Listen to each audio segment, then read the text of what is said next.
በጌታ በኢየሱስ ክርስቶስ ስም በመዝሙር መጽሐፍ ምዕራፍ 23 ከቁጥር 1 ጀምሮ ያለውን እግዚአብሔርን ቃል እንደዚህ ያነባለሁ። እግዚአብሔር እረኛዬ ነው፣ አንዳችም አይጎድልብኝም። በለመለመ መስክ ያሳርፈኛል፣ በዕረፍት ውኃ ዘንድ ይመራኛል። ነፍሴን ይመልሳታል፣ ስለ ስሙም በጽድቅ መንገድ ይመራኛል። በሞት ጥላ ሸለቆ ውስጥ ብሄድ እንኳን አንተ ከኔ ጋር ስለሆንህ ክፉን አልፈራም። በትርና ምርኩዝ እነሱ ያጽናኑኛል። ጠላቶቼ እያዩ በፊቴ ማዕድ አዘጋጀህልኝ። ራሴን በዘይት ቀባህ፣ ጽዋዬም ሞልቶ ይፈሳል። በሕይወቴ ዘመን ሁሉ በጎነትና ምሕረት በርግጥ ይከተሉኛል። እኔም በእግዚአብሔር ቤት ለዘላለም እኖራለሁ። ከፍ እናድርግ መጽሐፍ ቅዱሳችንን። እኔ የምለውን ከኔ ጋር እንበል። እግዚአብሔር ሆይ አመሰግናለሁ፣ ቃልህን እወደዋለሁ፣ ካንተም እማራለሁ። የበዛ ሰላም፣ የማይወሰድ ደስታ፣ የድል ሕይወት ዛሬም ነገም ለዘላለም አለኝ። አሜን።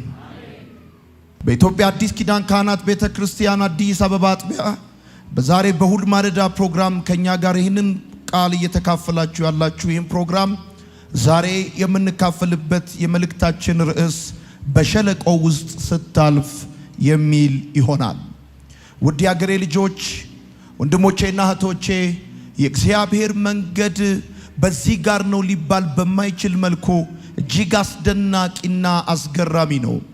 እግዚአብሔርም በሰሜን ስትጠብቁት በደቡብ ይመጣል፣ በምስራቅ ስትጠብቁት በምዕራብ ይመጣል፣ በየብስ ስትጠብቁት በባህር ይመጣል፣ በምድር ስትጠብቁት በሰማይ ይመጣል።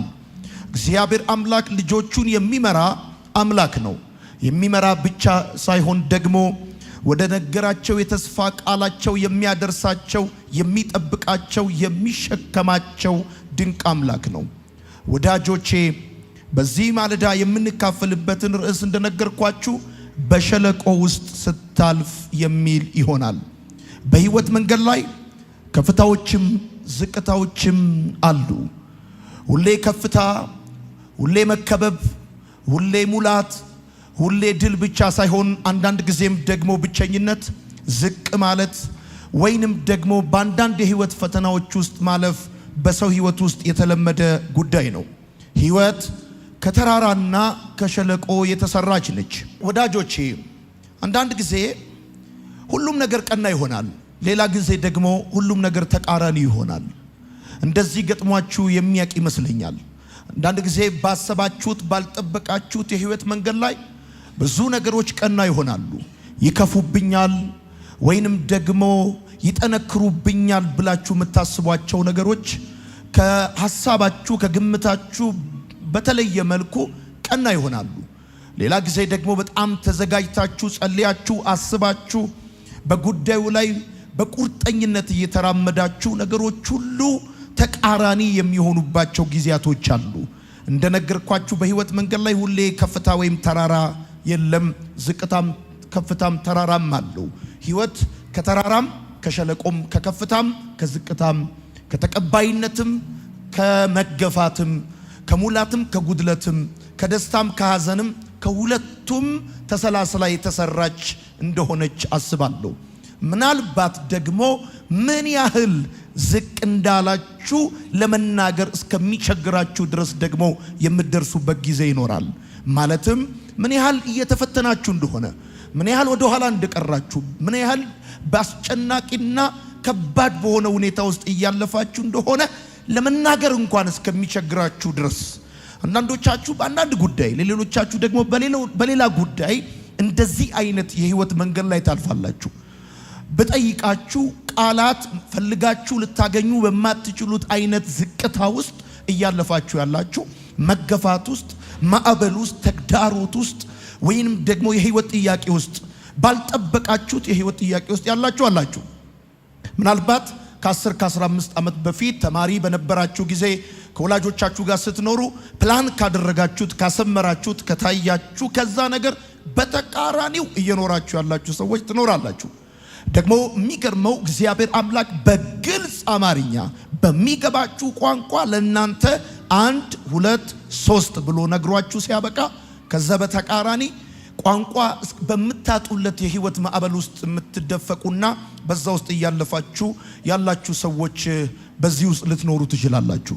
ወዳጆቼ በዚህ አሁን ያነበብኩላችሁ የመጽሐፍ ቅዱሳችን የመዝሙር መጽሐፍ ምዕራፍ 23 በጣም ከመጽሐፍ ቅዱሳችን ውስጥ ታዋቂ ከሚባሉ ክፍሎች መካከል አንዱና ዋነኛው ነው። እግዚአብሔር እረኛዬ ነው፣ አንዳች አይጎድልብኝም። በለመለመ መስክ ያሳርፈኛል፣ በረፍቱ ዘንድ ይመራኛል። ነፍሴን ይመልሳታል፣ ስለ ስሙም በጽድቅ መንገድ ይመራኛል። በሞት ጥላ ሸለቆ ውስጥ እንኳን ብሄድ አንተ ከኔ ጋር ስለሆንክ ክፉን አልፈራም ብሎ የዘመረው ዳዊት እስክትገረሙ ድረስ የሚታወቅ ከመጽሐፍ ቅዱሳችን ውስጥ ዋና የሚባል ክፍል ነው። እንደምታውቁት ዳዊት የተቀባ ነው፣ በእግዚአብሔር የተወደደ ነው። ዳዊት እረኛ ነው፣ ድል አድራጊ ነው። ነገር ግን ደግሞ የሚያልፍበትን መንገድ በመዝሙር አርጎ እንደዚህ ያቀርብልናል። በሸለቆ ውስጥ ስታልፍ ወዳጆቼ ከዚህ በኋላ የቱንም ነገር ልትቆጣጠረው እንደማትችል ይሰማሃል። አንዳንድ ጊዜ በዝቅታ ውስጥ ከአቅማችሁ በታች ከተነገራችሁ በታች ከምታውቁት በታች ከተዘጋጃችሁት ነገር በታች በሸለቆ ውስጥ ስታልፉ ምኑንም ነገር የትኛውንም ነገር ልትቆጣጠሩ እንደማትችሉ ይሰማችኋል። ከዚህ በኋላ ሁኔታው እንጂ እናንተን የሚመራችሁ እናንተ ሁኔታውን እንደማትመሩት እንደዛ ታስባላችሁ። እሱ ብቻ አይደለም፣ የተስፋ መቁረጥ ሁሉ ስሜት ይሰማችኋል። እኔ በጣም የሚገርመኝ ነገር በጣም ፖቴንሻል ያላቸው አቅም ያላቸው ትልልቅ ነገር መስራት የሚችሉ ሰዎች በተደጋጋሚ ጊዜ በተስፋ መቁረጥ ስሜት ውስጥ ያልፋሉ። ወዳጆቼ በሸለቆ ውስጥ ስታልፉ እሱ ብቻ አይደለም፣ ህይወት ወደማትፈልጉት አቅጣጫ እየሄደች እንደሆነ ይሰማችኋል። እናንተ የምትፈልጉት ወደ ሌላ አቅጣጫ እንድትሄድ ነው፣ ህይወት ደግሞ ወደ ሌላ አቅጣጫ እንደሄደች ይሰማችኋል። ምክንያቱም ያ ጊዜ በሸለቆ ውስጥ የምታልፉበት ጊዜ የዝቅታ ጊዜ ስለሆነ፣ የከበባ የአጀባ ጊዜ ስላልሆነ፣ ልክ በከፍታ ላይ በተራራ ላይ ስትወጡ ጓደኛውም አጀባውም አሎባዩ በጣም ብዙ ነው። የሞላ ጊዜ የተሳካ ጊዜ ሁሉ ነገሩ ሰው ሁሉ ከናንተ ጋር ነው የሚሆነው። ልክ ግን ቫሊዩ ስትገቡ ሸለቆ ስትገቡ ያኔ ብቻችሁን ስለምትሆኑ ወዳጆቼ ህይወት በማትፈልጉት አቅጣጫ ትዳር፣ ስራ፣ አገልግሎት፣ ጮኝነት፣ የተለያየ ጉዳይ በማትፈልጉት አቅጣጫ እየሄደ እንደሆነ ሊሰማችሁም ይችላል። እሱ ብቻ አይደለም፣ ዳዊት በጠላቱ በሳኦል እጅ ሊሞት እንደሆነ እንደተሰማው እምትሞቱ መስሎ ሁሉ ሊሰማችሁ ይችላል። ከምታልፉበት ዝቅታ የተነሳ ማለት ነው። አሁን እኔ ይሄን አመት ተሻገራለሁ፣ አልፋለሁ፣ ይሄን ሁኔታ አልፌ ሰው ሆናለሁ፣ እቆማለሁ፣ አሸንፋለሁ እምትሞቱ እስከሚመስላችሁ ድረስ በእንደዚህ አይነት በሸለቆ ውስጥ የምታልፉበት ጊዜ ቀላል የሚባል አይደለም። እንድሰሙኝ ይፈልጋለሁ። ዛሬ ለነፍሳችሁ ለናንተ ለራሳችሁ በግላችሁ የምትሰሙትን ቃል ነው የምነግራችሁ። ይሄ የተቀባ በእግዚአብሔር የተወደደ እንደ ልቤ የተባለ ሰው በሞት ጥላ ሸለቆ ውስጥ ባለፍኩ ጊዜ ብሎ ካለ አንተ የቱንም ያህል የተማርክ የተመራመርክ ብትሆን ጌታን የምትወድ ብትሆን ሁሌ በከፍታ ሁሌ በሙላት ሁሌ በስኬት ላታልፍ ትችላለህ። አንዳንድ የህይወት ምዕራፎችን ከሚስት ጋር አትሄዱም። አንዳንድ የህይወት ምዕራፎችሽን ከባልሽ ጋር አትሄጂም። አንዳንዱን ከጓደኛ ጋር አትሄዱም፣ ከቤተሰብ ጋር አትሄዱም። ብቻህን እግዚአብሔር አንተ እንድትሄድበት ያሰመረልህ የሚያሰምርልህ መንገድ እንዳለ ማወቅ አለብህ። በሸለቆ ስታልፍ አንዳንድ ጊዜ ደግሞ የሚሰማህ ነገር ምንድነው? እግዚአብሔር እንደሌለ ወይም እግዚአብሔር እንደተወ ሁሉ ይሰማል። በእንደዚህ አይነት ሁኔታ ውስጥ ሆኜ እግዚአብሔር ከኔ ጋር እንዳለ በምንም ማብራሪያ ልታሳምነኝ አትችልም እስከምትል ድረስ ሁኔታው የሚያስረዳ የምታልፍበት ጨለማ የህይወት ፈተናውና ክብደቱ የሚነግርህ ወይ እግዚአብሔር እንደሌለ የለም። እንደዛ እንዳለው አገልጋይ ማለት ነው። ከከበደው ፈተና የተነሳ አብረውት የሚያገለግሉ ሰዎችን ጠርቶ ወደ ቢሮ አስገብቶ ዘግቶ እኔ እምላችሁ አለ እግዚአብሔር ግን አለ ብሎ እንዳለ እሱ እኮ አለ ብሎ ሰብኳል፣ አለ ብሎ ዘምሯል፣ አለ ብሎ አገልግሏል። እግዚአብሔር አለ ብሎ እግዚአብሔር በሱ ተጠቅሟል። ነገር ግን ከሚያልፍበት የህይወት መንገድ ክብደት የተነሳ እግዚአብሔር እንደሌለ ሁሉ እንደተሰማው አስታውሳለሁ። እግዚአብሔር እንደተወህም ይሰማል በሸለቆ ውስጥ ስታልፍ ወዳጆቼ። እግዚአብሔር ግን የተራራም የሸለቆም አምላክ ነው። እግዚአብሔር በተራራ ላይም ይሰራል፣ እግዚአብሔር በሸለቆ ውስጥም ይሰራል። እደግመዋለሁ፣ አሜን እንድትሉ ፈልጋለሁ። እግዚአብሔር አምላክ የተራራም የሸለቆም አምላክ ነው። እስቲ በደንብ አርጉና አሜን በሉ። እስቲ በደንብ አርጉና አሁንም አሜን በሉ። በሸለቆ ውስጥ ብዙ ነገር ላታገኙ ትችላላችሁ፣ ልታጡ ትችላላችሁ፣ ልትፈተኑ ትችላላችሁ፣ ልትቸገሩ ትችላላችሁ። ይሄ ማለት ግን እግዚአብሔር አይሰራም ማለት አይደለም። እግዚአብሔር አምላክ በተራራ ላይ ይሰራል። እግዚአብሔር በከፍታ ላይ ይሰራል። at the same time ደግሞ በብቸኝነታችሁ በጣም በከበዳችሁ የህይወት ማዕበል ውስጥ ባላችሁበት በዛ ጊዜ ማዳኑ፣ ታላቅነቱ፣ ኤልሻዳይነቱ፣ ገዢነቱ፣ አምላክነቱ የሚያሳይ የሚገልጥ የሚሰራ አምላክ እንደሆነ እንድታቁ እፈልጋለሁ። በመግቢያ ላይ ያነበብኩላችሁ የመዝሙር መጽሐፍ ምዕራፍ 23 ከመጽሐፍ ቅዱሳችን ውስጥ በጣም ታዋቂ የሆነ ክፍል ነው። በዳዊት ዘመን እረኞች በክረምት ጊዜ በጎቻቸውን ወደ ቆላ ይዞ መውረድ የተለመደ ነው። ምክንያቱም በተራራ ላይ በከፍታ ላይ ብርዱ ዝናቡ ጠንካራ በሚሆንበት ጊዜ ቁሩ በጣም ከባድ በሚሆንበት ጊዜ ዳዊት እረኛ በነበረበት ዘመን ልክ ክረምት ሲሆን በጎቻቸውን ይዘው ወደ ቆላ ይወርዳሉ። ከዛ ወራት አልፈው በጋ ሲመጣ ደግሞ በቆላው ላይ የሙቀቱ መጠን ስለሚጨምር ውሃው ስለሚጎድል ሳሩ ስለሚደርቅ ደግሞ እንደገና በጎቻቸውን ይዘው ወደ ከፍታው መመለስ ስላለባቸው ብቸኛው አማራጭ የፍልስጤም ሸለቆዎችና ገደሎች ናቸው። እና ዳዊት ይሄን በደንብ ከህይወቱ ኤክስፒሪየንስ ያውቀዋል። ክረምት ሲሆን ተራራ ላይ መቆየት አይቻልም። when altitude increase temperature decrease እንደሚል ጂኦግራፊ ማለት ነው። ልክ ክረምት ሲሆን በደጋው ብርዱ ከባድ ነው፣ ቁሩ ከባድ ነው፣ በረዶ አለ፣ ምቹ አይደለም። ለበጎቹ ምቹ የሆነ ሳር ምቹ የሆነ ውሃ አይገኝም። ስለዚህ ልክ ክረምት ላይ በጎቻቸውን ይዘው ወደ ቆላ ይወርዳሉ። እዛ ውሃ አለ፣ እዛ የተለያየ ነገር አለ። ልክ ደግሞ በጋ ሲመጣ ፀሐዩ ከባድ ስለሚሆን እንደገና ወደ ከፍታው መመለስ አለባቸው። ወዳጆቼ ታዲያ ዳዊትና አብረውት በረኝነት አገልግሎት ውስጥ የተሰማሩ ሰዎች በጎቻቸውን ወደ ከፍታው ለመመለስ ብቸኛው አማራጫቸው የፍልስጤም ሸለቆችና ገደሎች ናቸው። ለዚህ ነው ዳዊት ሲናገር እግዚአብሔር እረኛዬ ነው፣ የሚጎልብኝም አንዳች ነገር የለም። በለመለመ መስክ ያሰማራኛል፣ በረፍት ውኃ ዘንድ ይመራኛል። ነፍሴን መለሳት፣ ስለ ስሙም በጽድቅ መንገድ መራኝ። በሞት ጥላ መካከል እንኳን ብሄድ አንተ ከኔ ጋር ነህና ክፉን አልፈራም ብሎ ይናገራል። ወዳጆቼ ምናልባት በሸለቆ ውስጥ የምታልፍበትን ምክንያት ላታውቅ ትችላለህ። ወዳንተ ህይወት፣ ወዳንተ አገልግሎት፣ ወዳንተ መንገድ፣ ወዳንተ ጥሪ ስመጣ ምናልባት በሸለቆ ውስጥ የምታልፍበትን ምክንያት ላታውቅ ትችላለህ። ለምን እንደዚህ አይነት ቅርቃር ውስጥ እንደገባ፣ ለምን ህይወት እየታገለ ፈተና እየበዛብ እንደሆነ፣ ለሌሎች ሰዎች የቀለለ ለአንተ ለምን እየከበደ እንደሆነ ምክንያቱን ላታውቅ ትችላለህ። ምክንያቱን የሚያውቀው እረኛው ነው። ሲዝኑን፣ ጊዜውን፣ ሰዓቱን እየጠበቀ አንተ የት መሰማራት እንዳለብህ፣ እንዴት መግባት እንዴት መውጣት እንዳለብህ የሚያውቀው እረኛክ ነው። እረኛክ ደግሞ ሲመራክ ሁሌ አያማክርህም። እረኛክ ሲመራክ ሁሌ አይነግርህም፣ ሁሌ አያብራራልህም። የከመልካምነቱ ከደግነቱ ከበጎነቱ የተነሳ እሱ እረኛክ ይመራሃል። እና በእርግጠኝነት የምነግራችሁ ነገር ምንድነው? ቀና ብላችሁ በደም ስሙኝ። እኔን በሸለቆ ውስጥ ስታልፍ ነው የመልእክቴ ሐሳብ። በሸለቆ ውስጥ ስታልፍ ነው። ነጥቦቹን እስካሁን መግቢያ ሐሳብ ነው የምናገረው።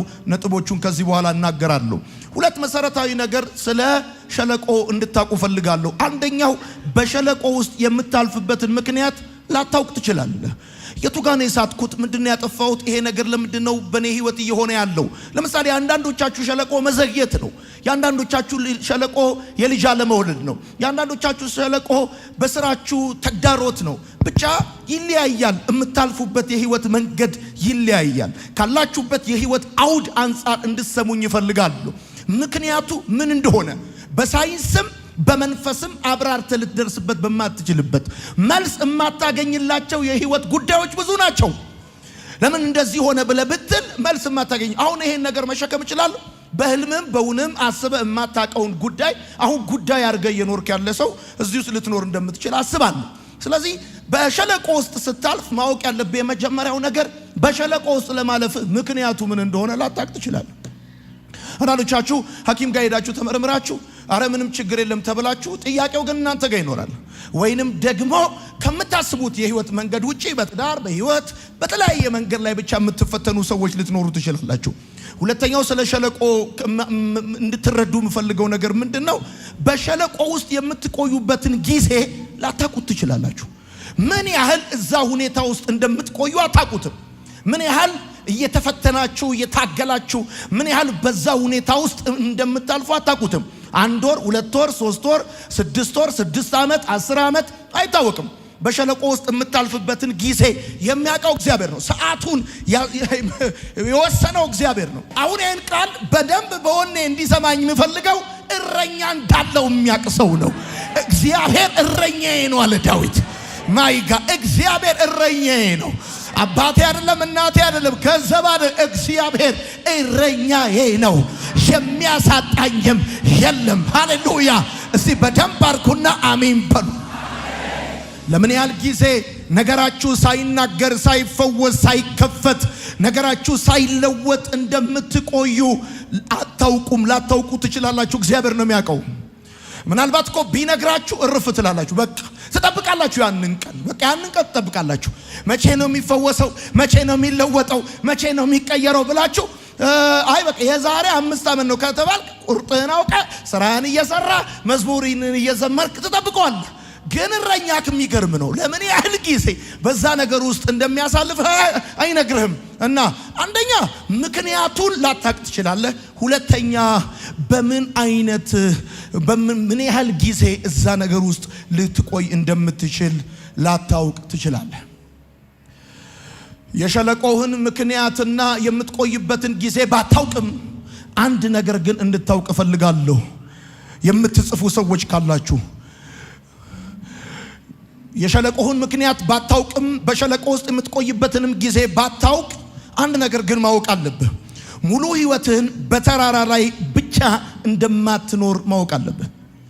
ሙሉ ህይወትህን አንተ ራስን ካወቅበት ጊዜ ጀምሮ ሙሉ ህይወትህን በተራራ ላይ ብቻ እንደማትኖር ማወቅ አለብህ። እየታጀብክ ብቻ እንደሞላልህ ብቻ እንደተቀበሉ ብቻ ሰዎች እንዳጨበጨቡልህ ብቻ በቃ ውጥት ድርግ ግዝት ብልት ልብስ የሚባል ገብቶሃል አይደለ? ሁል ጊዜ በተራራ ላይ ብቻ ኖረ እንደማትጨርስ ግን ማወቅ አለብህ። በተለይ ፕሮግራም ካለብህ እግዚአብሔር ባንተ ህይወት ላይ ዓላማ ካለው ትልልቅ ነገሮች በውስጥ እንዳሉ ከምታውቅ ከሆነ ሁሉንም ህይወትህን በተራራ ላይ እንደማትኖረው ማወቅ አለብህ። የሆነ የእድሜ ጊዜ አለ፣ የሆነ ቀናት የሆኑ ወራቶች አሉ፣ ዳውን በሆነ ሁኔታ ውስጥ የምትገባበት። ይሄን ማወቅ አለብህ። በቃ ይሄን ማወቅ አለብህ። ስለዚህ በእርግጠኝነት እነግራለሁ። ለምሳሌ ሙሴ 40 ዓመታትን በምድረ በዳ አሳልፏል። ዳዊት 17 ዓመታት ተቅበዝብዟል። ጳውሎስ ብዙ ዓመታት በእስር ቤት አሳልፏል። ይሄ የእግዚአብሔር ልጆች በተለይም ደግሞ ትልልቅ ነገር ያለባቸው ሰዎች ባህሪ ነው። ሙሉ ህይወትን በምቾት በድሎት በተቀባይነት በተወዳጅነት በተፈላጊነት ብቻ ላታሳልፍ እንደምትችል ማወቅ አለብህ። ሁለተኛው ስለ ህይወት ሸለቆ ማወቅ ያለብህ ነገር ምንድነው? ሁለተኛው ያለምንም ማስጠንቀቂያ ሊመጣ እንደሚችል ማወቅ አለብህ። ነግሮ ቢመጣ ትዘጋጃለህ። አሁን ቀጣዩ ሲዝን የቫሊ ሲዝን የሸለቆ ሲዝን የምትወርድበት የምትፈተንበት ተግዳሮቶች ውስጥ የምትገባበት ጊዜ ነው ተብሎ ሪማይንደር ተልኮልህ ማስታወሻ ተልኮልህ ማስታወቂያ ተለጥፎ ላይሆን ይችላል። ሸለቆ ውስጥ የምትገባው ወይም ሸለቆ የሚመጣው ድንገት እንደ ትናንት በስቲያ በሰው መካከል ሆነ እንደ ዛሬ ብቻ ልትሆን ትችላለህ። ድንገት እንደ ትላንትና የምትገዛ የምትሸጥ የምትለውጥ ሆነ እንደ ዛሬ ነገሮች ሁሉ ቀጥ ሊሉ ይችላሉ። የህይወት ሸለቆ ያለ ማስጠንቀቂያ ወደ ህይወትህ እንደሚመጣ ማወቅ አለብህ ወዳጆቼ። ሶስተኛው ስለ ሸለቆ እንድታቁ የምፈልገው ነገር ምንድነው? የሸለቆውን አይነት መምረጥ አትችሉም። የኔ ሸለቆ ይሄ ይሁንልኝ ብለህ መምረጥ አትችልም። የሸለቆውን አይነት የሚመርጠው እግዚአብሔር ነው። የአንዳንዶቻችሁ ሸለቆ ፋይናንስ ሊሆን ይችላል። የአንዳንዶቻችሁ ስራ፣ የአንዳንዶቻችሁ ወዳጅ፣ የአንዳንዶቻችሁ ትዳር፣ የአንዳንዶቻችሁ ጤና የትኛው እንደሆነ ግን እናንተ መምረጥ አትችሉም። አንደኛ ሳያስጠነቅቃችሁ ነው የሚመጣው። ሁለተኛ ይሄ ማወቅ ያለባችሁ ነገር ቢኖር እናንተ የሸለቆውን፣ የችግሩን፣ የተግዳሮቱን አይነት መምረጥ አትችሉም። የሸለቆውን አይነት የሚመርጠው እረኛችሁ ነው። ቅድም እንደነገርኳችሁ ወደ ተሻለ ቦታ በጎቹ ለመውሰድ ያለው ብቸኛ አማራጭ የፍልስጤም ሸለቆችና ገደሎች እንደሆኑ እረኛው ነው ዲተርማይን የሚያደርገው የሚወስነው። በዚህ ጋር ነው ዘንድሮ ምን ሄደው የሚለው በዚህ ጋር ነው ዘንድሮ ሰዎችን እንቀንሳለን ሊል ይችላል እረኛው።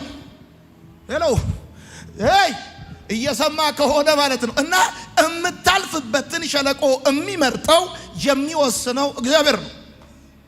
ይሄን እንድታቅ ይገባል። አራተኛ ስለ ህይወት ሸለቆ እንድታቅ የሚገባው ነገር ምን መሰለ? ሸለቆ እንደማያዳላ ማወቅ አለብህ። ሸለቆ ከሰው ሰው አያበላልጥም ብራዘር። ሁሉም ሰው በሸለቆ ውስጥ ያልፋል። ምናልባትም ከአንድ ጊዜ በላይ በሸለቆ ውስጥ ያልፋል። ከአንድ ጊዜ በላይ። አንዳንዶቻችሁ እንድታቁ የሚገባው ነገር ምንድን ነው? ከአንድ ጊዜ በላይ፣ ከሁለት ጊዜ በላይ፣ ከሶስት ጊዜ በላይ ዳውን በሆነ ሁኔታ ውስጥ ልታልፉ ትችላላችሁ።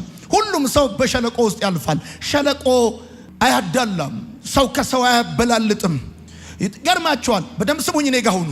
በጣም ታዛዥ የሆኑ በጎች እንኳን ሳይቀሩ በሸለቆ ውስጥ የማለፍ ግዴታ አለባቸው።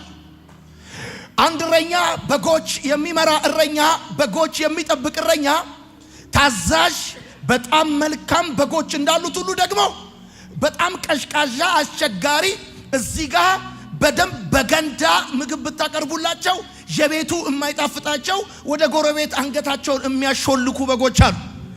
አስቸጋሪ በጎች አሉ። ያቺ ቀንዷ እንጥጥ ተባረ የሆነችው በግ ተንከሲስ፣ ይገርማል።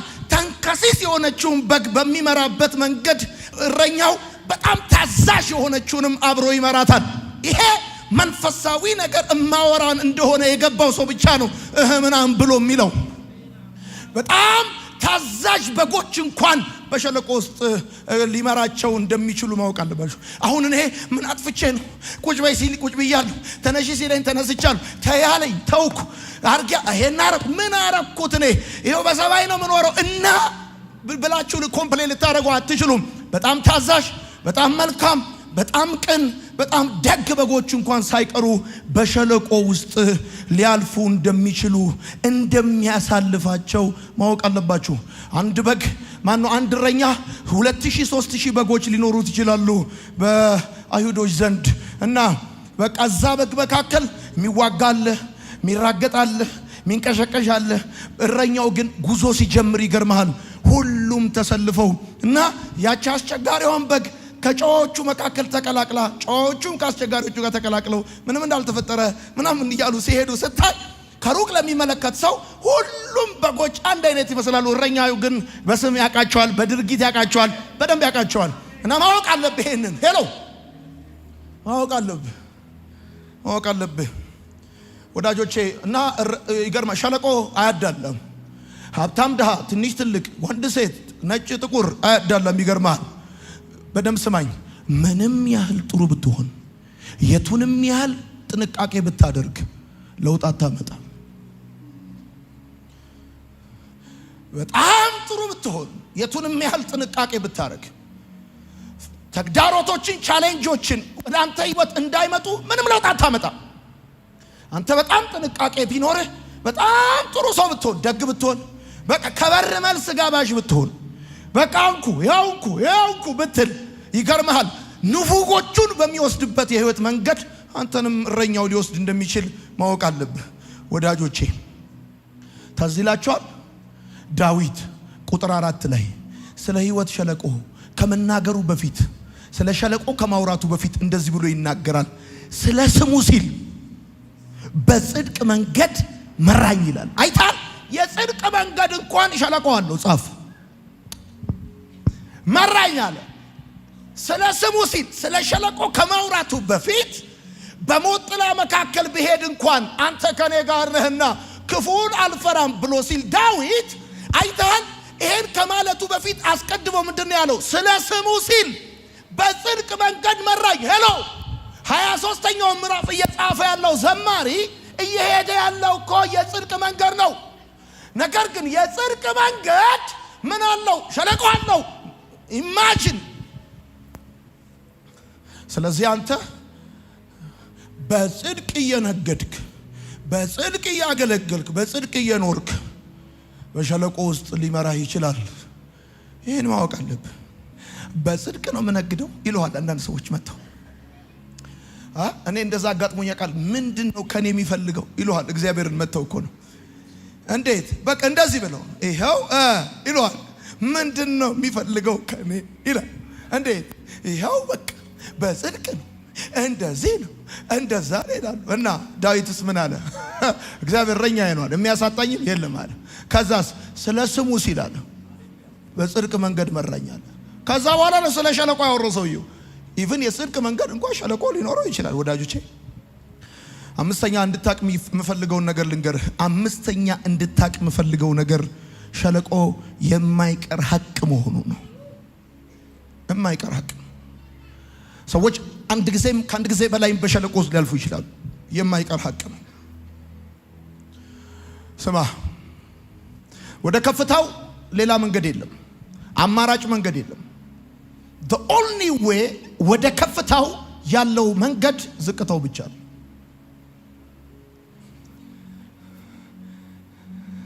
ተመልከተ። ይሄው የትኛው ዝቅታ ቀጥሎ ከፍታ። እደግመዋለሁ። ሸለቆ የማይቀርልህ ከፍታ የኔ ከፍታ የኔ ከፍታ የኔ ብለህ ፌንጣ አይደለም አንተ ከአንዱ ላይ ዘለ የሚታይ። ለምሳሌ አሁን ያለህበት ከፍታ ሊሆን ይችላል። ወደ ሌላ ከፍታ የኔ እዚህ ጨርቃችሁ ብድግ አድርጉና እንዲህ ብለህ እዛኛው የሚታይ ከፍታ ካለ ተወርድና ነው እንደገና ምትወጥ አይቀርልም። በተለይ ጃይንት ፖቴንሻል ካለ የሆነ ኢንተርቫል እየጠበቀ ዳውን ወሰደ። አንተ ረኛ ካወቀው ግራ ይገባል። ረኛ ካው አንዳንድ ጊዜ ፋይናንስ ዳውን ይሆናል። አንዳንድ ጊዜ ሰዎች ጀርባ ይሰጡሃል። አንዳንድ ጊዜ እግዚአብሔር በከባድ ጉዳይ ውስጥ ይመራሃል። የዛን ጊዜ የሆነ በቃላት ልትናገረው የማትችለው አይነት ዝቅታ ከተሰማ አትጠራጠር። እንደ ባለሙያ እነግርሃለሁ፣ ቀጥሎ ያለው ከፍታ ነው። አሜን በል። ከሌላ አማራጭ መንገድ የለውም እግዚአብሔር። እኔ እንደውም እንደዚህ ብያለሁ፣ አንተ ከጻፍክ ወደ ተስፋ ቃል የሚወስድ መንገድ ሸለቆ ብቻ ነው። ወደ ተስፋ ቃል የሚወስድ መንገድ ሸለቆ ብቻ ነው። ወዳጆቼ እኔ እንደው ዝም ብዬ ኢሉዥናል ክርስቲያኒቲ እንድትኖሩ አላስተምራችሁም። እንደው ዝም ብሎ አየር ላይ የሆነ ክርስትና ብቻ አልነግራችሁም። ትወጣለህ ብቻ አይደለም ምልህ፣ ልትወርድም ትችላለህ። ወርደሃል ማለት ግን አብቅቶልሃል ማለት አይደለም። ወርደሃል ማለት ተዋርደሃል ማለት አይደለም። ለሌላ ድል፣ ለሌላ ከፍታ እግዚአብሔር አምላክ አንተን እያዘጋጀ ነው ማለት ነው እንጂ ቤትህ፣ ፋይናንስህ፣ ስራክ ላይ፣ ህይወትክ ላይ የሆነ ተግዳሮት መጥቷል ማለት በቃ አንተ አክትሞልሃል ማለት አይደለም። ሌላ ቻፕተር ሊከፈት ነው። ምክንያቱም የመጀመሪያው ቻፕተር ሲያልቅ ቻፕተር 2 ይከፈታል። ገብቷል? አንዱ ምዕራፍ ሲዘጋ ሌላ ምዕራፍ ይከፈታል። የሰማኝ ሰው ብቻ ካለ አሜን ይበለኝ። የኔ መልእክት ነው የሚል ሰው ካለ አሜን ይበለኝ። ከዚህ ቃል በኋላ ይሄ ዓመት የአዝመራ ዓመታችን ነው። ወደ ተሻለ ቦታ የምትሻገርበት ነው። አሜን በል በደንብ አድርገህ። አሜን በል በደንብ አድርገህ። ሰይጣን አንተን ሊያስለቅስ አይችልም። በደንብ አድርገህ አሜን በል።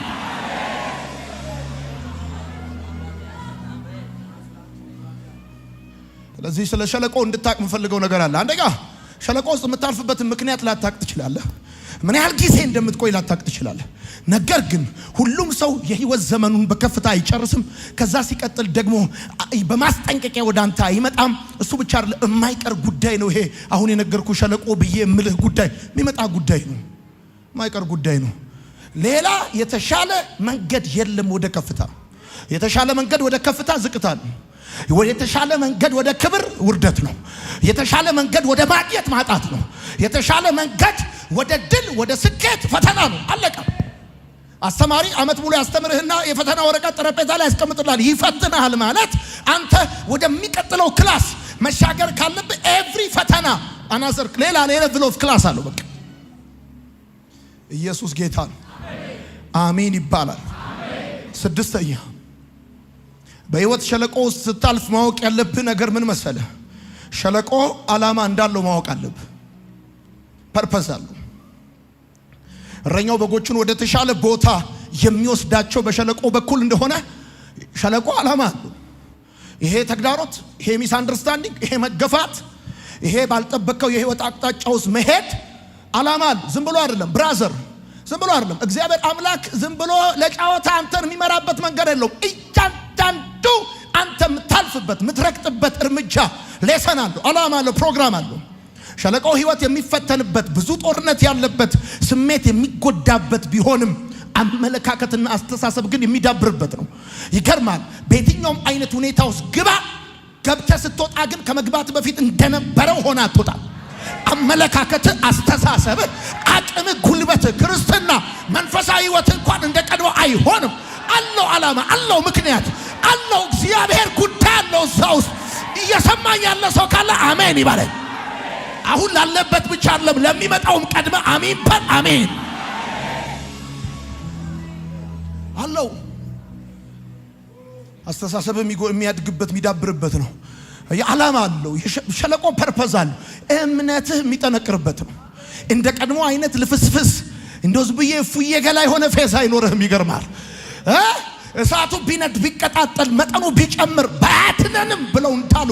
ልክ እንደዛ አንበሳ ቢዘጋጅ ጉድጓድ ቢቆፈር የጠራህን እግዚአብሔርን ሳታመነታ ልታምነው ልትከተለው ስትሮንግ ፌዝ ጠንካራ እምነት እንዲኖር ገብቷል። ስማ፣ ማንም ሰው መኪና ሊኖረው ይችላል። የተፈተነ ሰው ብቻ እምነት አለው። ማንም ሰው ቤት ሊኖረው ይችላል። በሸለቆ ውስጥ ያለፈ ሰው ብቻ ነው እምነት ያለው። ልዩነታችን የምንነዳው መኪና ሳይሆን ልዩነታችን ያለፍንበት መንገድ ነው። ብራዘር፣ እግዚአብሔር የማንንም ሰው ህይወት በውጤቱ አይመዝንም። ስለሰምታ አጣቅም። እግዚአብሔር የሰውን ህይወት በመንገዱ እንጂ በውጤቱ አይመዝንም። አንተ ስማኝ፣ እግዚአብሔር የሰውን ህይወት በልብሱ አይመዝንም፣ በመኪናው አይመዝንም፣ በወርቁ በቤቱ አይመዝንም። እግዚአብሔር የሰውን ህይወት የሚመዝነው በመንገዱ ነው። በሸለቆ ውስጥ የሚመራ ልዩነት ስለሆነ ነው። ያንተ ልዩነት ቅባቱ አይደለም፣ ሽቶ አይደለም። ያንተ ልዩነት የትምህርት ደረጃ አይደለም፣ ያለፍክበት መንገድ ነው። በሰዓት ውስጥ አልፈሃል፣ በውሃ ውስጥ አልፈሃል፣ በብቸኝነት ውስጥ አልፈሃል። እግዚአብሔር መንፈስንና እምነትን አጠንክረዋል። በደንብ አድርገህ አሜን በል።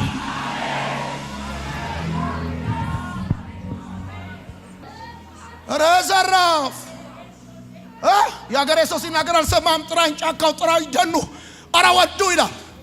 አረ ዘራፍ ራ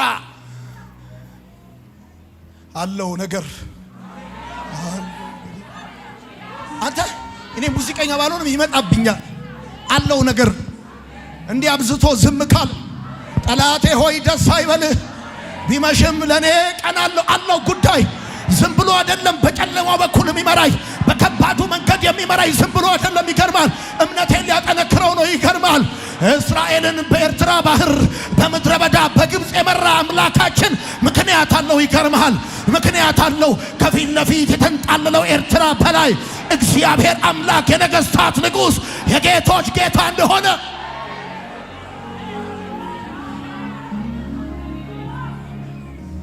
ጌታ እንደውም እንደዚህ ያደርጋል። ኤርትራ ባህር ጋር ይወስድህና ካምፕ አድርጋ ይሄዳል። ድንኳን በቃ ድንኳን ይዶት ዶክናል። አረ ፈርዖን እየሮጠ ነው፣ ይሩጥ። ሰረገላ እየመጣ ነው፣ ይምጣ። ቁጭ በሉ። አረ በግብፅ መቃብር ጠፍቶ ነው ወይ? እንደሱ አይባልም ብራዘር፣ እንደሱ አይባልም። ዛሬ የምታዩዋቸውን አለ ሙሴ ሲል ለዘላለም አየህ። ልክ የምታልፍበት መንገድ ፐርፐዝ አለ። ሸለቆ ዓላማን እምነትን ማጠንከር ማቹርድ እንድትሆን እንድትበስል እንደ ቀድሞው እንዳትናገር የልጅነት ጠባይ ካንተ ላይ እንዲወድቅ ገብቶ የሚገርም የህይወት መዓዛ ለእግዚአብሔር እንድታቀርብ ወርቅ በሳት ሲፈተን አፈሩ እንደሚራገፍ ውበቱ እንደሚጨምር እነግርሃለሁ። በዚህ ዓመት እግዚአብሔር አምላክ ሞገስንና ውበትን ይጨምርልሃል። በደም ጩና አሜን በል። አንተ ነጋዴ ብቻ አይደለም፣ በሰዓት የተፈተንክ ነጋዴ ነህ። አንተ አገልጋይ ብቻ አይደለም፣ በሰዓት የተፈተንክ አገልጋይ ነህ። አንቺ ሚስት ብቻ አይደለሽም፣ በሰዓት የተፈተንሽ ሚስት ነሽ። በከፍታና በዝቅታ ውስጥ ሪል የሆነ ማንነት እንዳለሽ፣ ፌክ እንዳልሆነ፣ የውሸት እንዳልሆነ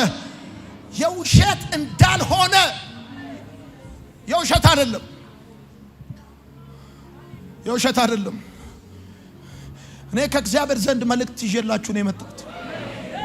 ማኪያቶ ቤት ውዬ አይደለም የመጣሁት ብራዘር፣ ቀልጄ አይደለም የመጣሁት። ከእግዚአብሔር ዘንድ መልእክት ይዤላችሁ ነው የመጣሁት። እግዚአብሔር አምላክ ለእናንተ መልእክት አለው ዛሬ። እውነቴን ነው የምነግራችሁ። ዓላማ አለው፣ ፐርፐዝ አለው። ገብቷል? የማወራው ነገር ልክ ነው።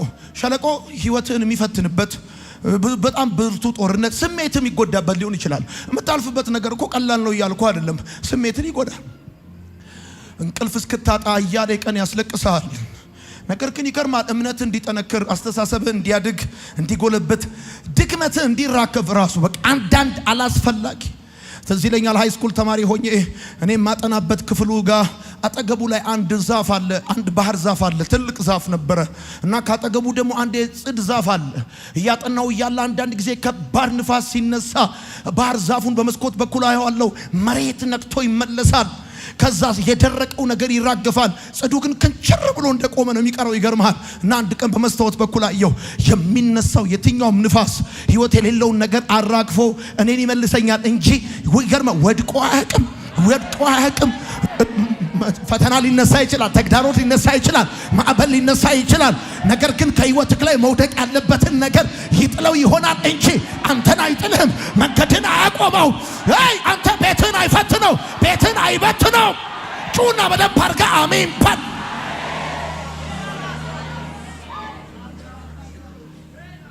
አለው ነገር እግዚአብሔር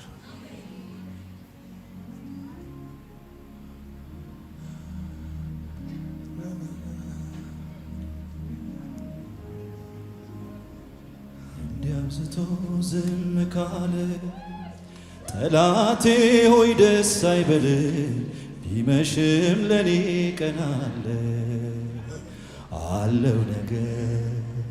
አለው ነገር እግዚአብሔር እንዲያብዝቶ ዝም ካለ ጠላቴ ሆይ ደስ አይበል፣ ቢመሽም ለኔ ቀን አለ።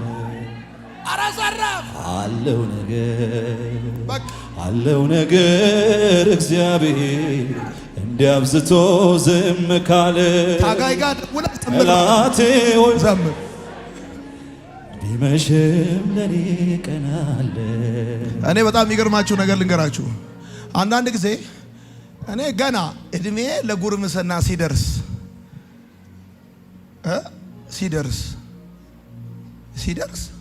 ነው የቤተሰብ ኃላፊነት የተረከብኩት። እኔ በ21 በ22 ዓመቴ ዳሽን ባንክ ሄጄ ብድር ጠይቄ ተበዳሪ የነበርኩ ሰው ነኝ። ብድር አምጥቼ ለቤተሰብ ሰጥቼ እኔ አላስታውስም። ከኃላፊነት የወጣሁበትን ጊዜ አላስታውስም። አለው ነገር እግዚአብሔር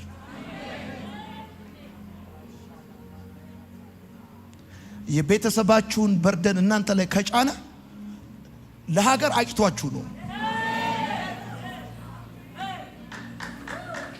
እግዚአብሔር ኢየሱስ ጌታ። እና ስድስተኛው ማወቅ ያለብን በሸለቆ ውስጥ ስታልፍ ሸለቆ ፐርፐዝ አለው፣ በቃ ዓላማ አለው።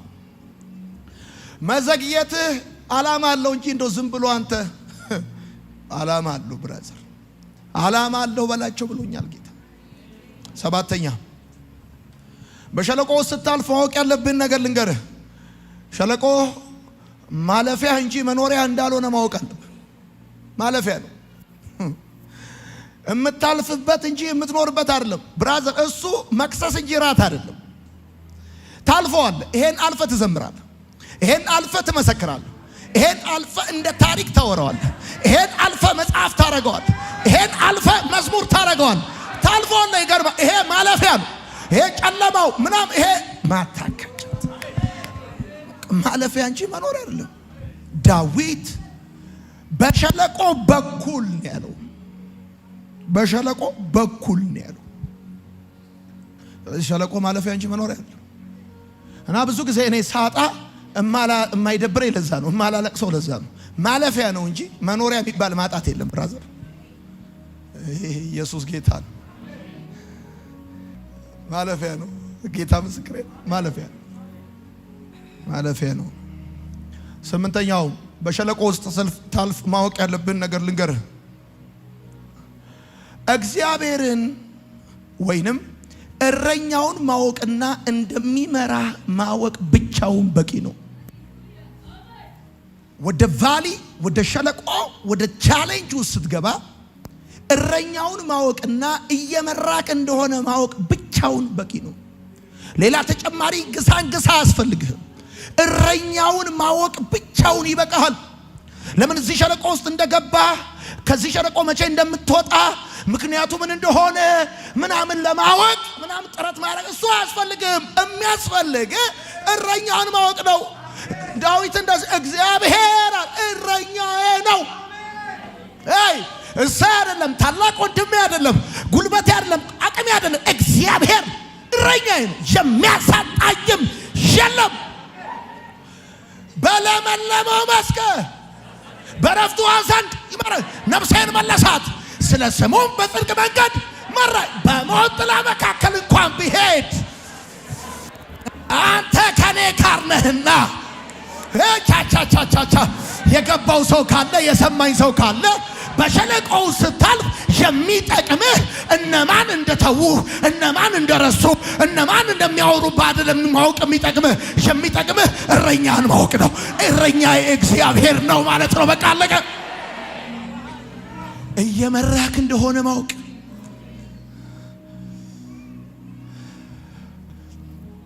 እግዚአብሔር እየመራክ እንደሆነ ማወቅ ይበቃል። እሱ ብቻ ማወቅ በቂ እንደሆነ ማወቅ አለ። ካንተ ጋር እንደሆነ ካወቅ ይበቃል። እረኛክ ማን እንደሆነ ሰው እንደሆነ ካለ ላጥ ነው፣ ከሌለ ቀጥ ነው። ሰው እንደሆነ አሾይና ነው።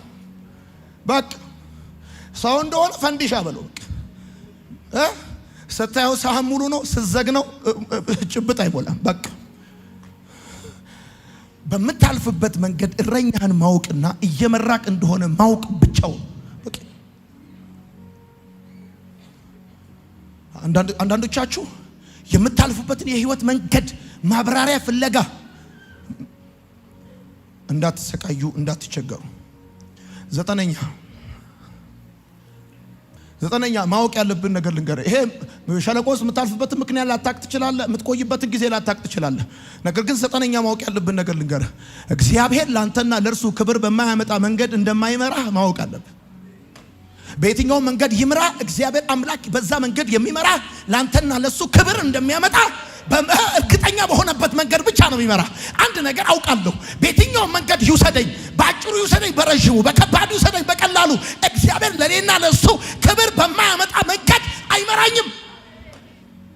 እግዚአብሔር እኔን የሚመራኝ ለኔና ለሱ ክብር በሚያመጣ መንገድ ነው የሚመራኝ። ብቻዬን ሊሆን ይችላል፣ ከባድ ሊሆን ይችላል፣ ፈተናው ብዙ ሊሆን ይችላል። ነገር ግን ጋድ እኔን የሚመራኝ ለኔና ለሱ ክብር በሚያመጣ መንገድ ነው እግዚአብሔር የሚመራኝ። ቀላሉን አስጥሎ ከባዱን ከሰጠኝ፣ ባልጠበቅኩት የህይወት መንገድና ዝግጅት ባላደረኩበት ሁኔታ ውስጥ በሚሄድበት መንገድ እግዚአብሔር ከወሰደኝ 100% እርግጠኛ ነኝ። ይሄ ነኝ። በሸለቆ ውስጥ የገባሽበትን ምክንያት ላታቂ ትችላለሽ። ምን ያህል ጊዜ እንደምትቆይ ላታቂ ትችላለሽ። አንድ ነገር ግን እንድታቂ ይፈልጋለሁ። እግዚአብሔር ላንቺና ለሱ ክብር በማያመጣ መንገድ አይመራሽም። እያወራ ያለሁትኝ እግዚአብሔር እረኛው እንደሆነ አምኖ የተቀበለና የገባው ሰው ብቻ ካል 100% ነግርሃለሁ። እንዴት እዚህ ሁኔታ ውስጥ ገባው እያልክ ከሆነ እዚህ ሁኔታ ውስጥ አስገብቶ ከሆነ እያየ እንዳላየ እየሰማ እንዳልሰማ ዝም ብሎ መርቶ አምጥቶ ከሆነ እመነኝ ክብር በማያስገኝበት የህይወት መንገድ እግዚአብሔር አይመራህም። ከዚህ ሳምንት በኋላ ከዚህ ወር በኋላ ለታላቅ ሹመትና ክብር እግዚአብሔር ይጠራሃል። ጩና በደንብ አድርገህ አሜን በል።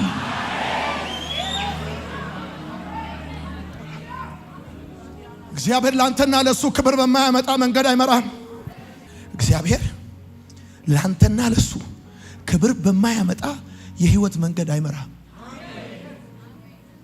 ስማኝ፣ እግዚአብሔር ምስጋና ሊሰማባቸው የሚፈልጋቸው አንደበቶች አሉ። ድግስ ሊደግስባቸው የሚፈልጉ ቤቶች አሉ።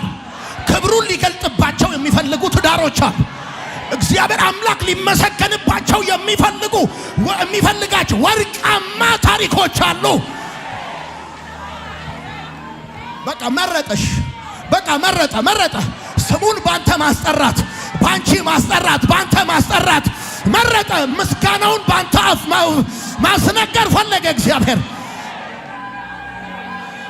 ስለዚህ እግዚአብሔር አምላክ ላንተና ለሱ ክብር በማያመጣ የህይወት መንገድ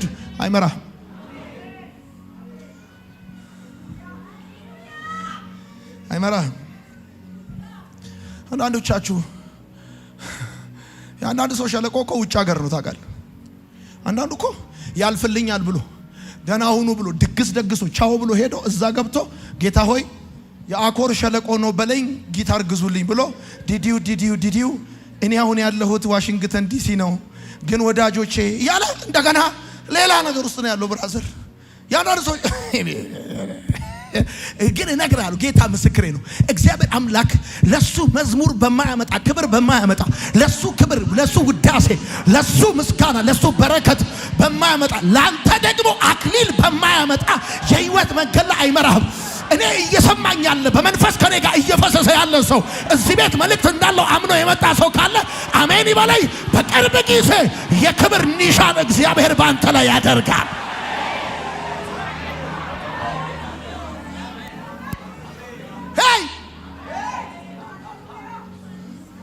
ይሄ ቤት የጴንጤቆንጤ ቤት ነው። አንተ ጴንጤኮስቴ አይደለም ብሎ እንደምን ጴንጤቆንጤ እንደዛ ነው ማለት ያለ።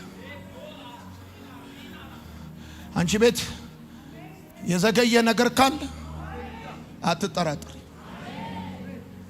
አትታበዩ፣ በኩራትም አትናገሩ።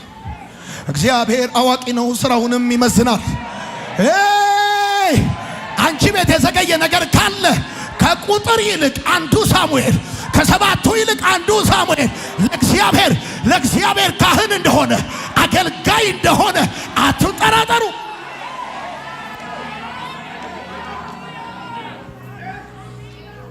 ከአንዳንድ ነው። እኔ ከእግዚአብሔር ዘንድ መልእክት ይዤላችሁ መጥቻለሁ። እግዚአብሔር አምላክ ለእናንተና ለሱ ክብር በማያመጣ መንገድ አይመራችሁም።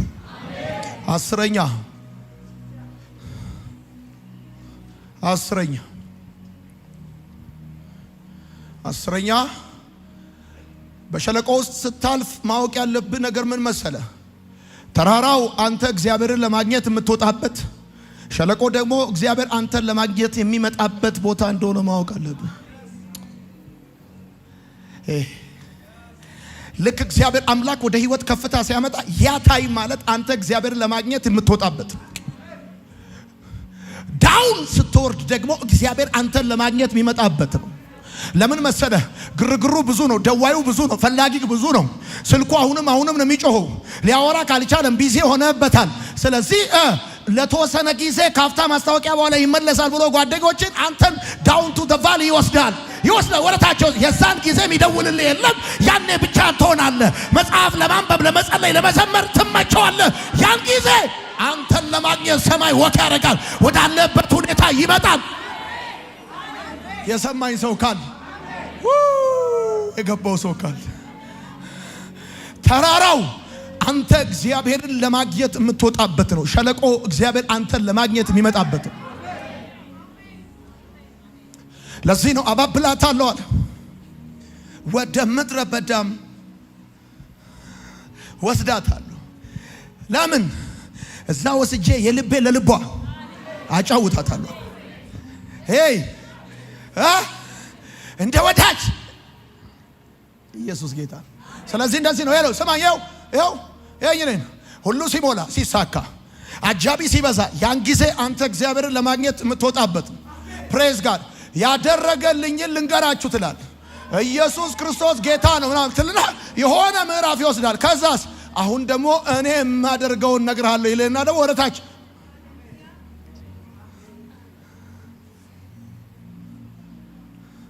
ሸለቆ እግዚአብሔር አንተን ለማግኘት የሚመጣበት፣ ተራራው ደግሞ አንተ እግዚአብሔርን ለማግኘት የምትወጣበት። ስለዚህ 5 መሰረታዊ ነገሮች ነግሬህ ይጨርሳለሁ። ጻፍ እንደዚህ ብለህ በሸለቆ ውስጥ ስታልፍ ማይ ጋድ እንዴ ደስ ብሎኝ እንደማካፍላችሁ ልነግራችሁ አልችልም። በሸለቆ ውስጥ ስታልፍ አለው ነገር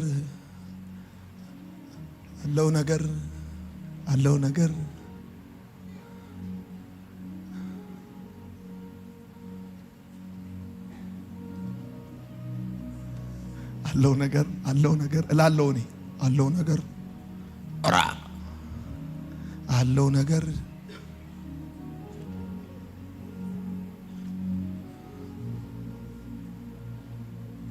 አለው ነገር እግዚአብሔር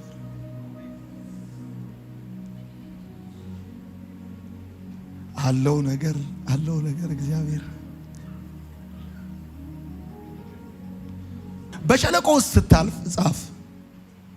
አንደኛ ወደረኛው ቅረብ። እርሱ ከኛ ጋር ወደ ሸለቆ ይገባል፣ በሸለቆ ውስጥ ትሆን አያውቅም። ብራዘር ኢሳይያስ 43 ከ2-3 የእግዚአብሔር ቃል የሚነግረን ይሄንን ነው። በውሃ ውስጥ ባለፍክ ጊዜ፣ በእሳት ውስጥ ባለፍክ ጊዜ ተብሎ እንደተጻፈ ሰይጣን ብቻህን ነህ። እሱ ብቻ አይደለም፣ ጥሩ እረኛ ወደ እንደዚህ አይነት ሁኔታ ውስጥ አይመራህም ብሎ ሊዋሽ ይሞክራል። ጥሩ እረኛ ቢኖርህ እንዴት እንደዚህ አይነት ሁኔታ ውስጥ መርቶ ያመጣሃል ብሎ ሊል ይችላል። ነገር ግን በሸለቆ ውስጥ ስታልፍ ወደ እረኛ መቅረብ እርምጃን ያቀልላል። በሸለቆ ውስጥ ወደ እረኛ ቅረብ። ለምን መሰለ? እርምጃን ቀላል ሲምፕል የሚያደርግልህ ወደ እረኛ መጠጋት ነው። አንዳንድ ሰዎች በሸለቆ ውስጥ ሲገቡ ከእረኛቸው ይርቃሉ። አንዳንድ ሰዎች ተግዳሮት ውስጥ ሲገቡ ከቸርች ይርቃሉ፣ ከመንፈሳዊ ነገር ይርቃሉ። የሆነ ዳውን የሆነ ሁኔታ ውስጥ ሸለቆ ውስጥ እንደገባ ሲሰማ የዛ ጊዜ እርምጃህን የሚያቀልልህ ወደ እግዚአብሔር መቅረብ ነው። አንድ ምሳሌ ልስጣችሁ። በሰርግ ቤት ከብፌው ዋናውን የሚያነሳው ለሙሽሮቹ የቀረበ እንጂ ለብፌው የቀረበ አይደለም። ብዙ ጊዜ ሰርግ ቤት ሄጄ ተቀምጬ አውቃለሁ።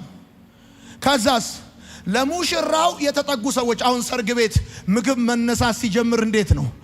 ሙሽራውና ሙሽሪትን ያስነሷቸዋል። ከዛስ ከነሱ አጠገብ የተቀመጡ ደግሞ አሉ፣ እነሱን ያስነሳሉ። እኔ ከዛ ብፌው ጋር ብትጠጋ የሚያስነሱት ሰዎች ደግሞ ልምድ ያላቸው ናቸው። ይገርማል። ደግሞ እንደዚህ ተራምደው ይላሉ። ማንንም ማስነሳት እንዳለባቸው ያውቃሉ።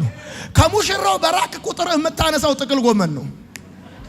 ከሙሽራው በራክ ቁጥር የምታነሳው ይሰማል ወይ? ዝም ማካሮኒ ነው በልተህ የምትሄደው ነገር ያለው ዋና ሻኛ ዳዊት ምናምን ለሙሽራው በተጠጋህ ቁጥር ነው። በሸለቆ ውስጥ ስታልፍ የተሻለ እርምጃን የሚያቀልልህ ወደ እረኛ መቅረብ ነው። ጠጋ ወደ ኢየሱስ ጠጋ። እስቲ ጠጋ ብላለች ምረት አይደል? እኔ እኮ ጌታ ዘማሪ ነኝ እንዴ? እስቲ ጠጋ ብላለች። አትዘምርም አንተ? አትዘምር፣ አታሰላስልም ነገር። እስቲ ጠጋ ወደ ጌታ፣ እስቲ ወደ ጠጋ። በቃ እንደው ሊያቆም ነው ብሎ ሲጠብቁ እንደውም መጽሐፍን አንስተ ኢየሱስ ጌታ በስመ አብ ወልድ መንፈስ ቅዱስ ብለ ኢየሱስ ጌታ አሜን በላ ተበረባር። በሸለቆ ውስጥ ስታልፍ ወደ እረኛው ቅረብ፣ ወደ ፓስተሩ አትቅረብ። ትነቅላለህ። ጭራሽ ወደ ጌታ ነው መቅረብ ያለብህ። ወደ ሰው ከቀረብክ እነግርሃለሁ ጭራሽ ኮንፊውዥኑን ይጨምሩላል። እውነትህን ነው ይለዋል ችግርህን። አዎ ኧረ ወይኔ እንዴት ልትሆን ነው ታዲያ? እንዴት ነው እየኖርክ ያለው? ትችለዋለህ ይላል። ሬዲሜድ የለቅሶ ልብስ ነው አሰፍተው የሚሰጡ ሰዎች። በቃ እቺን ይዘህ አልቅስ ነው የሚሉ።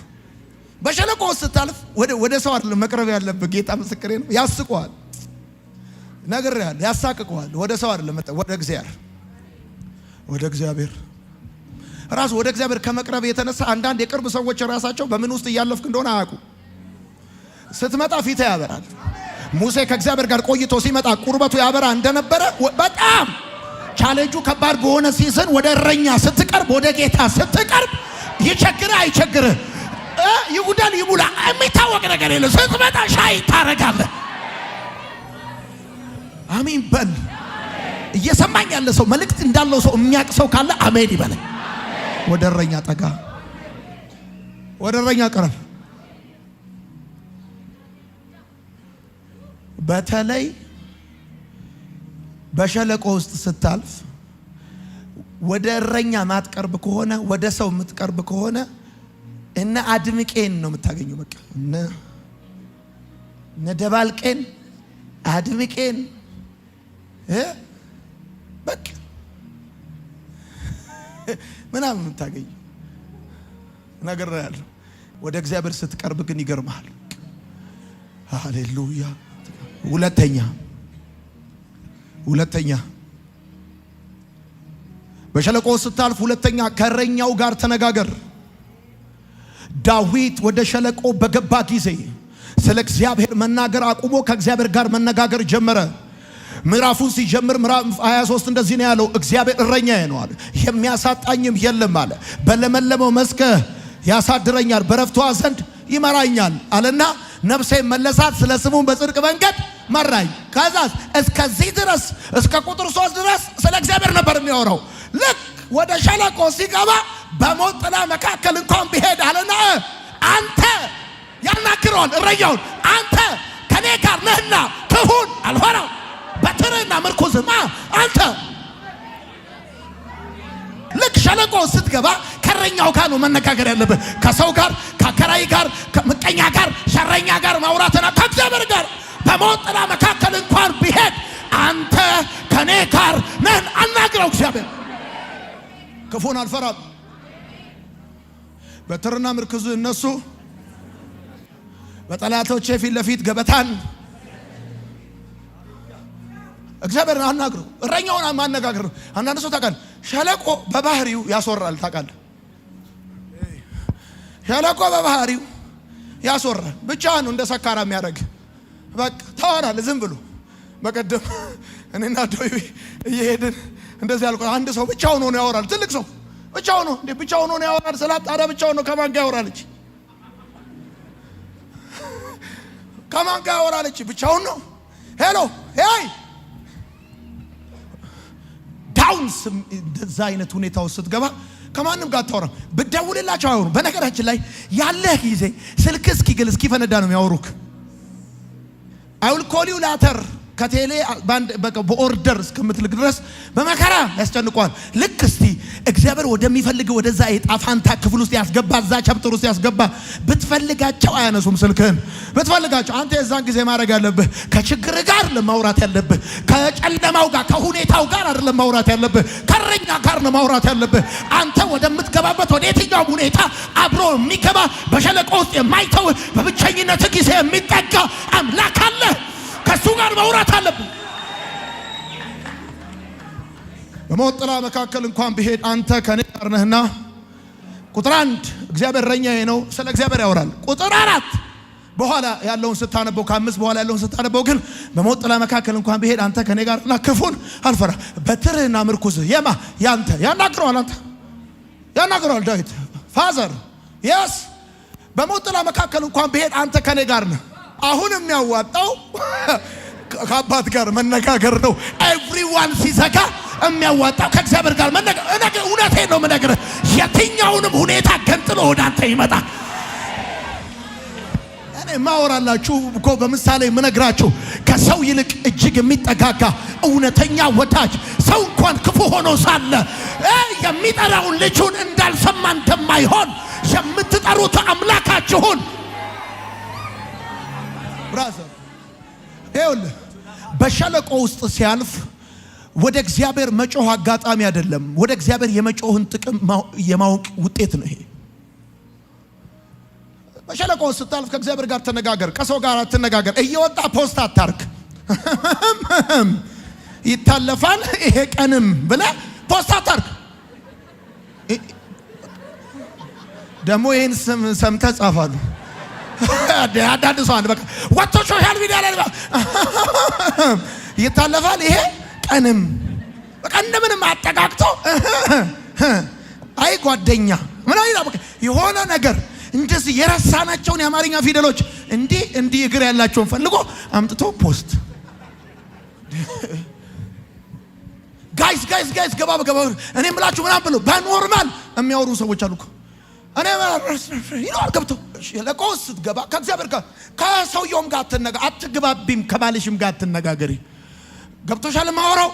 ቆይ ላስረዳ እንዴ መሰለ ቁጭ በል እንሰብሰብ፣ የቤተሰብ ጉባኤ ጠራ። ከዛስ 19 ነጥብ ንዑስ ቁጥር ሀሸረመ ቀቸተፐ ምናምን ስትል መጨረሻ ላይ ጭራሽ እንደውም ሽማግሌዎቹንም ጨምራችሁ ተበጣብጣችሁ ለሁለት ቡድን ሆናችሁ እንዳትታረቁ ሆናችሁ ነገር ያለው ሸለቆ ስትገባ መነጋገር ያለብህ ከረኛ ጋር ፋዘር ትለዋል። የስ ይላል። ይሁን አንሻፈ ብታወራም አስተካክሎ ይሰማሃል። አንተ ግራመር ብትጠብቅም ባትጠብቅም 4 ነጥብ ቢኖረው ባይኖረው ልትናገር የፈለከውን ብቻ ሳይሆን ሌላም ከውስጥ አውጥቶ ይሰማሃል።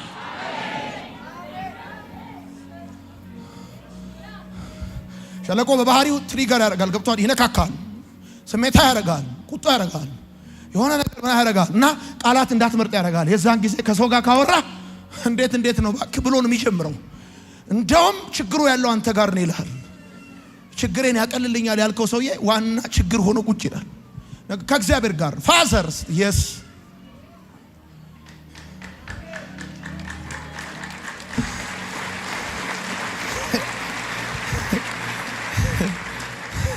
ሶስተኛ በሸለቆ ውስጥ ስታልፍ አንደኛ ወደ እረኛው ቅረብ፣ ሞር ጨምር፣ ከበፊቱ ተጠጋ ወደ እግዚአብሔር። ሁለተኛ ከእረኛው ጋር ተነጋገር፣ አዋራው፣ መዝሙር ክፈት፣ ጸልይ፣ ተንበርከክ፣ መንገድ ላይ ንገረው። ሶስተኛ ትኩረትህን በእረኛው ላይ ብቻ አድርግ። ትኩረትን በሁኔታው፣ በጨለማው፣ በገደሉ፣ በምድረ በዳው፣ በምታየው፣ በምትሰማው፣ በሚነገረው ላይ ማድረግ ትተህ ትኩረትህን በእረኛው ላይ አድርግ። አራተኛ መራመድህን ቀጥል። ቃሉ የሚለው በሸለቆ በኩል ነው። ሸለቆ ቋሚ መኖሪያ አይደለም፣ ማለፊያ መንገድ ነው። ሸለቆ መክሰስ ነው፣ ራቱ ሌላ ነው። ራቱ ሌላ ነው እና መራመድህን ቀጥል። ደግሞ እንደዚህ ብለህ ጻፍ፣ እምነት ልታብራራው የማትችለው መኖር ነው። እደግመዋለሁ፣ እምነት ልታብራራው የማትችለውን መኖር ነው። ልታብራራው እኮ አትችልም። አሁን እንዲህ ስለሆነ እንዲህ ነው፣ እንዲህ ሆኖ ደግሞ እንዲህ ስለሆነ ነው እማትለው ነው፣ ግን ትኖረዋለህ። ታምናለህ ማለት አንተ አብራርተህ ገብቶሃል ማለት አይደለም። እምነት ማለት ልታብራራው የማትችለውን መኖር ማለት ነው። በቃ አምስተኛና የመጨረሻ በጣም የወደድኩት ቃል ነው ይሄ። አምስተኛና የመጨረሻው በሸለቆ ውስጥ ስታልፍ አመስግነው። በመዝሙር መጽሐፍ ምዕራፍ 84 ቁጥር 6 ሲናገር በለቅሶ ሸለቆ በሚያልፉበት ጊዜ ወደ ምንጭ መፍለቂያ ቦታ ይቀይሩታል ይላል።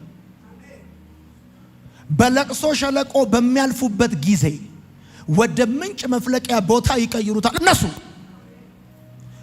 አሁን እኮ የሚያልፉት በለቅሶ ሸለቆ ነው እና መዝሙር 84 ቁጥር 6 እንደዚህ አለ፣ በለቅሶ ሸለቆ በሚያልፉበት ጊዜ ወደ ምንጭ መፍለቂያነት ቦታ ይቀይሩታል።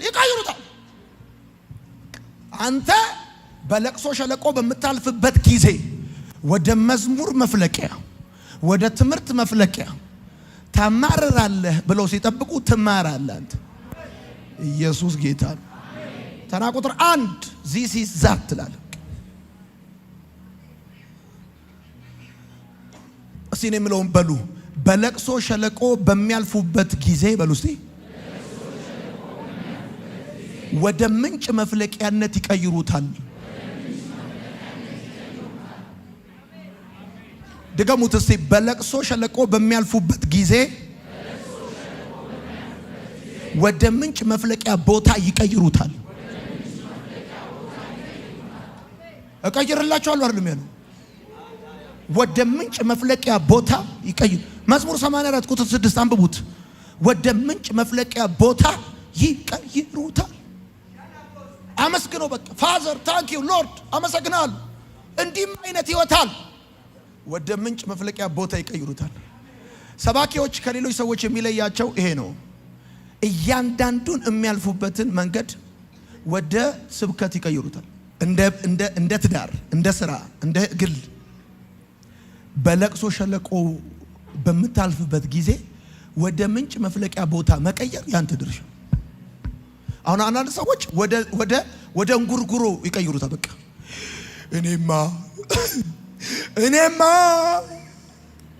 እኔማ አንድ ልጅ ብሎኛል በቀደም ለታ 16 ጊዜ ራሴን ለማጥፋት ሞክሬያለሁ አለ። አይሳካም አለ። እና እኔ ችግሮቼን ጠፍቼ የምጠፋበት ቦታ አድርጌ ሳይሆን በዝቼ ወደ ምንጭ መፍለቂያ ቦታ ይቀይሩታል።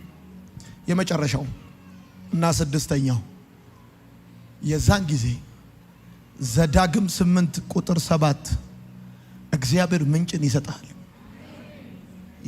እግዚአብሔር ይሰጣል። እንደዚህ ይላል፣ በተራራው በኮረብታውና በሸለቆዎች ውስጥ እግዚአብሔር ምንጭን ይሰጣል ይላል። እኔ የምጠብቀው ምንጭ በተራራና በኮረብታ ነው። ፋዘር ግን አሰራሩ ልዩ ነው። በሸለቆ ውስጥ ሁሉ ምንጭ ይሰጣል። ኢየሱስ ጌታ። በቃ ቡልክ ይላል። ማንም ደግሞ አይደፍነው። የሚገርማ በቃ ሶደሬ ነው የሚያደርግልህ እግዚአብሔር። አሜን በል። አይ ሄዳ አታውቅም መሰለኝ። ሶደሬ ያደርግልሃል። በቃ ኢየሱስ ጌታ ነው። ቁንጣ ትገዛለህ፣ ሄደ ጀርባህን ለሙቀዋል ለፍልዋ ሰጥተህ እንደዚህ ብለህ በቃ ኢየሱስ ጌታ ነው። እሺ እባክህ ትላለህ። እዛው ውስጥ ቆም። ምንጭ በምንጭ ነው የሚያደርግ እግዚአብሔር። ይባርካል።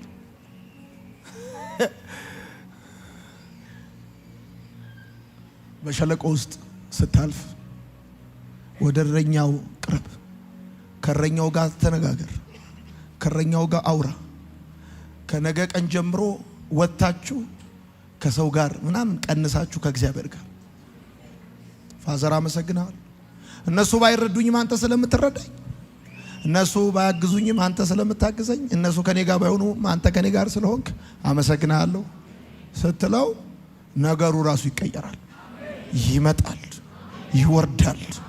በደመና በክብር በኃይል በምስጋና በብዙ ሞገስ እግዚአብሔር ወደ አንተ ይወርዳል። እግዚአብሔር እረኛዬ ነው። መዝሙር 23 እሺ እናንብበው። ቆም እንበል እስቲ። አሁን በሸለቆ ውስጥ ስታልፍ እረኛህን ማወቅና እንደሚመራህ ማወቅ በቂ ነው። ሌላ ነገር ማወቅ አያስፈልግም። ለማንበብ ሞገስ ሰጥተህ ለማንበብ 1 3 እግዚአብሔር እረኛዬ ነው፣ አንዳች አይጎድልብኝም። በለመለመ መስክ ያሳርፈኛል፣ በረፍት ውሃ ዘንድ ይመራኛል። ነፍሴን ይመልሳታል፣ ስለ ስሙም በጽድቅ መንገድ ይመራኛል። ነፍሴን ይመልሳታል፣ ስለ ስሙም በጽድቅ መንገድ ይመራኛል። በሞት ጥላ ሸለቆ ውስጥ ብሄድ እንኳን አንተ ከኔ ጋር ስለሆንክ ክፉን አልፈራም። በትርህና ምርኩዝህ እነርሱ ያጽናኑኛል። ከዛስ ጠላቶቼ እያዩ ማይ ጋድ በፊቴ ማዕድ አዘጋጀህልኝ፣ ራሴን በዘይት ቀባ፣ ጽዋዬም ሞልቶ ይፈሳል። በሕይወቴ ዘመን ሁሉ በጎነትና ምሕረት በእርግጥ ይከተሉኛል። እኔም በእግዚአብሔር ቤት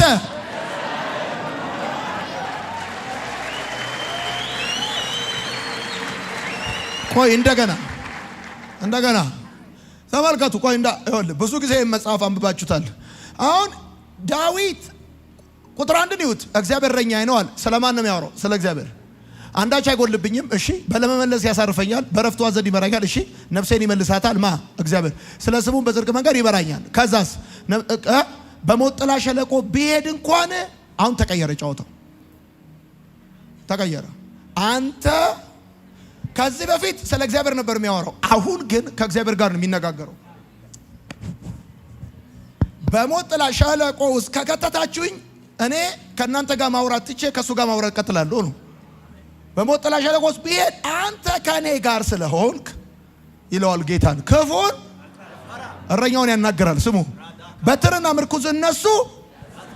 ከዛስ ጠላቶቼ እያዩ አንዳንድ ሰው በሸለቆ ውስጥ ሲያልፍ ከማን ጋር ነው የሚያወራው? ከጠላት ጋር። ጠላቴ ተው ብዬ ተው እንደሱ አላልኩም፣ ግን በፊቴ ማዕድ አዘጋጀልኝ፣ ራሴን በዘይት ቀባ።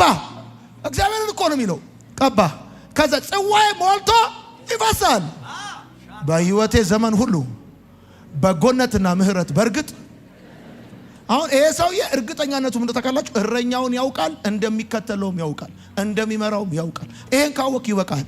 ስለ ሁኔታዎች ማብራሪያ አያስፈልግም። ለጌታ ክብር እናጨበጭባለን። እንደገና አሁንም በደንብ እናጨበጭባለን። ኢየሱስ ጌታ።